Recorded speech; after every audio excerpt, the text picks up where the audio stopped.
ইসলামের প্রতি ভালোবাসা ও আল্লাহর প্রতি অগাধ বিশ্বাস থেকে পবিত্র কোরআন শরীফ হাতে লিখলেন ১৯ বছর বয়সী তরুণ সেলিম উদ্দিন রেজা। টানা ৪ মাস প্রচেষ্টায় তিনি কোরআন শরীফের ৩০ পারায় হাতে লিখেছেন, যা এলাকার মধ্যে আলোড়ন সৃষ্টি করেছে। তার স্বহস্তে লেখা কোরআন শরীফটি দেখতে প্রতিদিনই উৎসুক জনতা ভিড় করছেন তার বাড়িতে।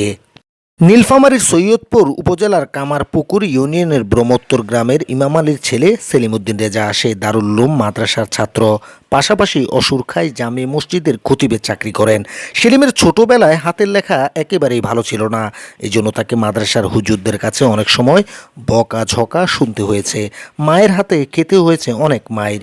একসময় হুট করেই সিদ্ধান্ত নেন তিনি পবিত্র কোরআন হাতে লিখবেন, এরপর শুরুও করে দেন লেখা। মাত্র ৪ মাসের চেষ্টায় পুরো পবিত্র কোরআন শরীফ হাতে লিখে শেষ করেন। লেখা শেষ করে তার মাদ্রাসার হুজুর সহ পরিচিত হুজুরদের কাছে বিষয়টি নিয়ে তিনি কথা বলেন। তারা প্রথমে বিশ্বাস করেনি যে সত্যি সত্যি পুরো কোরআন হাতে লিখেছে সেলিম এবং তা পড়া যাবে। সেলিম তাদের তখন বাসায় এসে দেখে যেতে বলেন। বাসায় এসে তারা তা দেখে অনেকে অবাক হয়ে যান।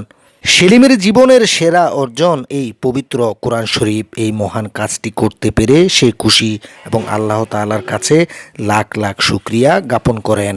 বর্তমান যুগে সেলিমদের বয়সী অনেক ছেলেই মোবাইলে আসক্তি সহ বিভিন্ন ধরনের অপকর্ম করে বেড়াচ্ছে। তাদের তুলনায় সেলিম একেবারেই ভিন্ন। তার উজ্জ্বল ভবিষ্যৎ কামনা করেন সংশ্লিষ্টরা।